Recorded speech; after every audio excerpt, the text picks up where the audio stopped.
लिखी गई हैं। संघ में इन ग्रंथों का चलन हमेशा होता रहता है। स्वयं संघ में जब हम थे तब आचार्य ने प्रवचनसार भी पढ़ाया, अष्टपाहोट भी पढ़ाया, मूलाचार प्रदीप भी पढ़ाए। सभी ग्रंथों का अध्ययन संघों में होता रहता है। बार बार आचार्य मूल ग्रंथों को ही पढ़ाते रहते हैं, बार बार उन्हीं की व्याख्याएं विश्लेषण करते रहते हैं।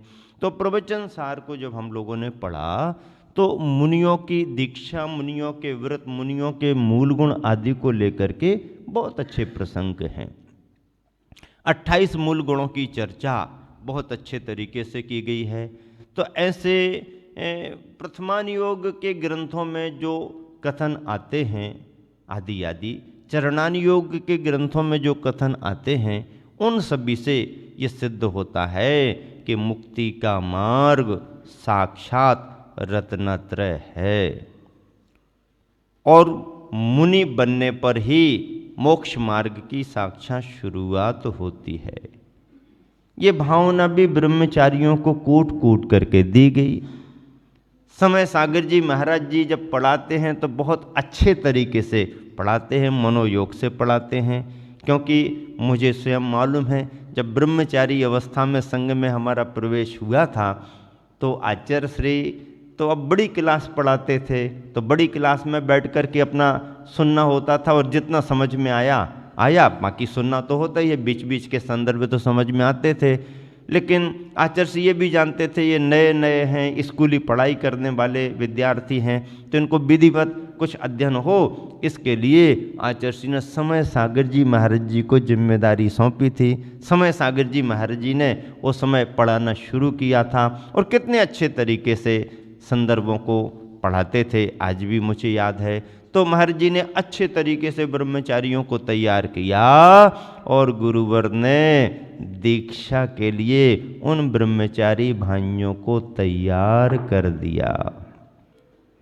लेकिन एक विशेष बात रखते हुए आचार्य ने कहा कि हाँ दीक्षा तो इनको दे सकते हैं, लेकिन एक बात और है कि दीक्षा तो दे रहे हैं पर इनको रखना आपको ही पड़ेगा।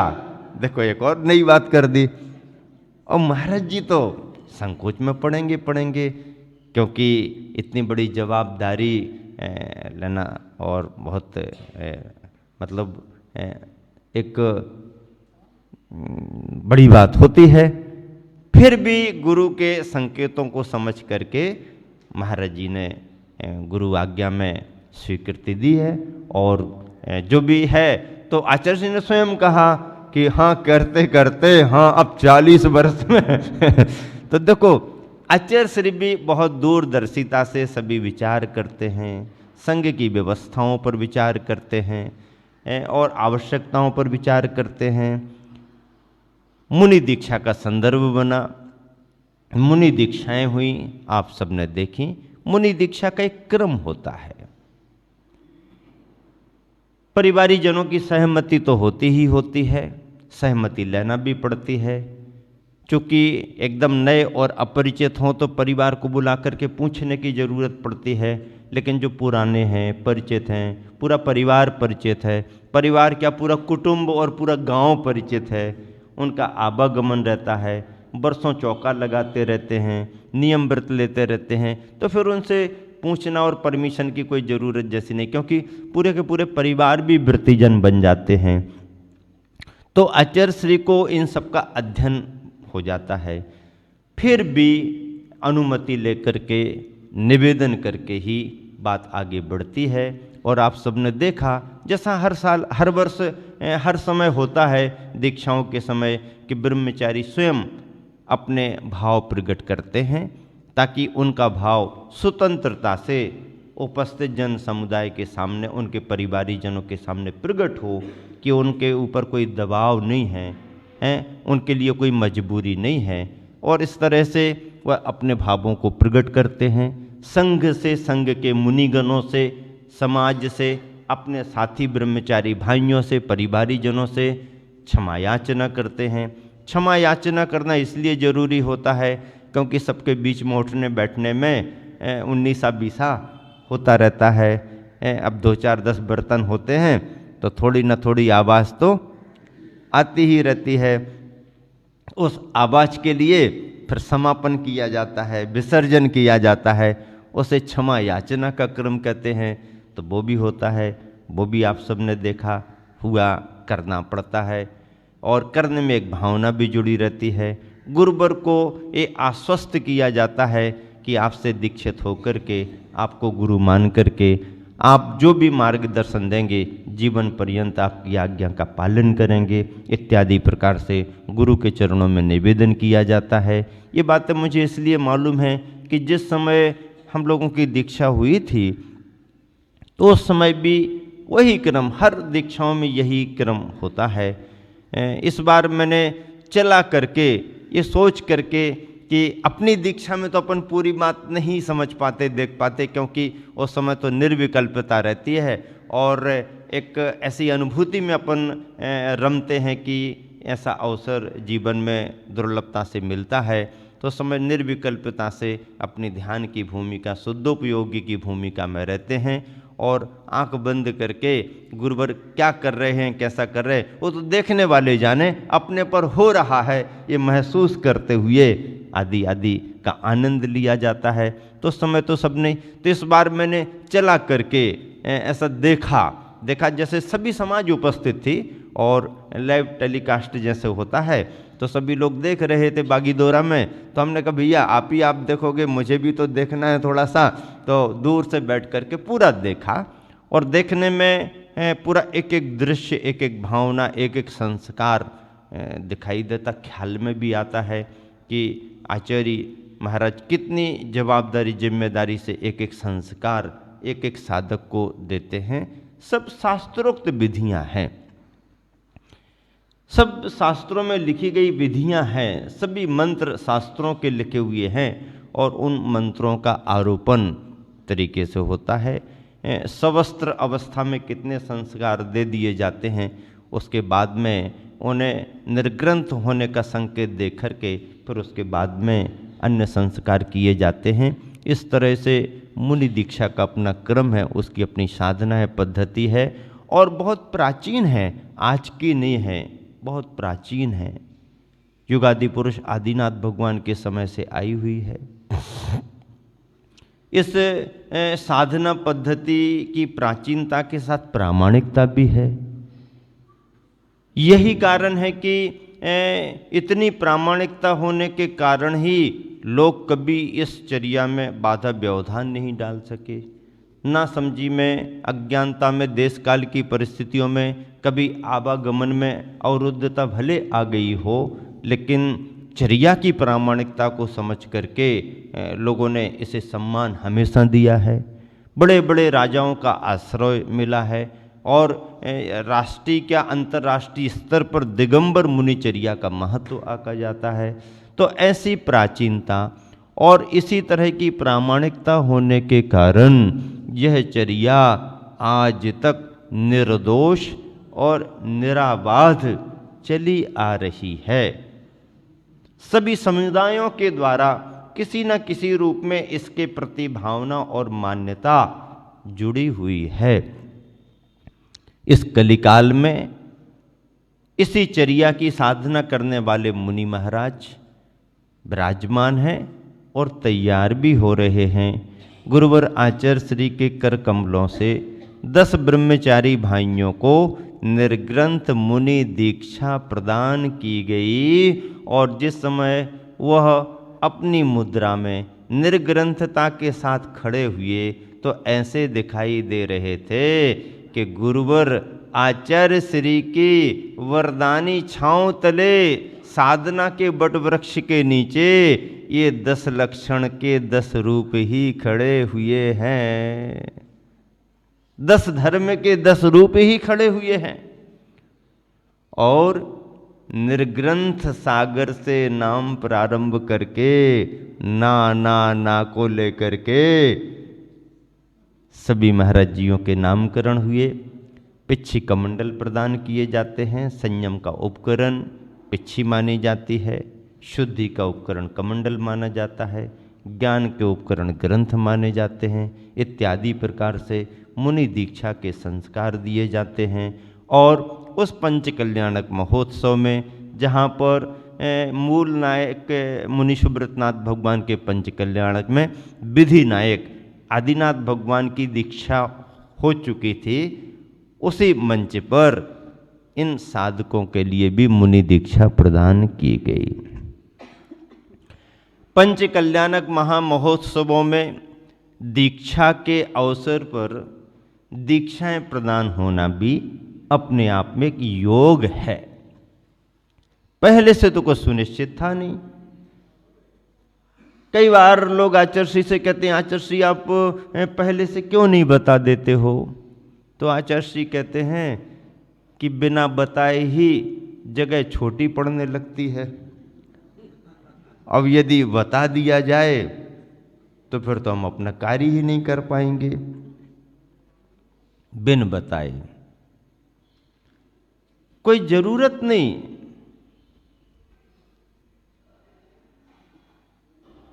शाम शाम को भी समाचार मिले तो अगले दिन उपस्थिति, चाहे पिछी परिवर्तन हो, चाहे दीक्षा के संदर्भ हो। और आचार्य इसलिए भी अब बहुत समय से पहले से डिक्लेयर नहीं कराते हैं, बताना भी बंद कर दिया है, क्योंकि पहले से सूचनाएं मिल जाने से लोग तैयारियों से आ जाते हैं, और कमेटी के लोग कितनी भी व्यवस्था क्यों न बनाएं, वो बिगड़ ही जाती है। और लगभग लोग कहने लगते हैं फेल हो गई व्यवस्था, फेल हो गई। तो आचार्य क्या कहते हैं? आचार्य कहते हैं नहीं, व्यवस्था फेल नहीं हुई।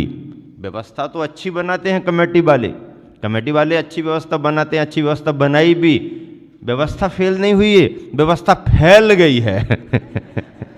क्या हो गई? व्यवस्था फैल गई है। अब ये पहले छोटा अनुमान था, अब इतने सारे आ गए तो क्या करें? अब व्यवस्था और बढ़ गई, तो फेल नहीं हो गई, व्यवस्था फैल गई है। इस तरह से आचार्य श्री समझ करके ही संकेत देने में जल्दबाजी नहीं करते हैं। बिना संकेत के भी लोग समझ जाते। अब तो बिना संकेत के भी समझ जाते हैं और अनुमान भी लगाने लगते हैं कि अब क्या होगा, क्या होने वाला है। लेकिन अनुमान लगभग फेल हो जाते हैं, कभी कभी लागू भी हो जाते हैं, कभी कभी जो सोचा जाता वो हो भी जाता है। तो ऐसा होते करते पंच कल्याणक अच्छे से संपन्न हुआ। गर्भ कल्याणक, जन्म कल्याणक, दीक्षा कल्याणक, ज्ञान कल्याणक, निर्वाण कल्याणक, पंच कल्याणकों का अपने आप में प्रतिमाओं के लिए महत्व है। प्रतिमाओं की प्रतिष्ठा इन पंच कल्याणकों के संस्कारों से होती है। और जहाँ पर पाषाण की प्रतिमाएं निर्ग्रंथता को प्राप्त कर रही थीं, उसी आयोजन में, उसी मंच पर साक्षात जीवंत साधक निर्ग्रंथता को प्राप्त कर रहे थे। इतिहास की बात है, जैन परंपरा के लिए उपलब्धि की बात है, गुरुवर की कृपा की बात है, और समाज के लिए बहुत बड़े सौभाग्य की बात है। ललितपुर की समाज इस मायने में भाग्यशाली रही कि भले ही उन्हें गुरुवर का पुनः आगमन कराने में 30 वर्ष लग गए हों, लेकिन आगमन गुरुवर का ललितपुर समाज के लिए एक ऐतिहासिक बन गया। और इस तरह से पंच कल्याणक को संपन्न कराते हुए समाज तो बहुत भावनाएं लेकर के बैठी थी कि गुरुवर का आगमन पंच कल्याणक के निमित्त से हुआ है, तो अब ललितपुर नगर को शीतकालीन वाचना का समय मिल जाएगा। और तैयारियां भी लगभग समाज ने शीतकालीन वाचना के लिए कर दी थी।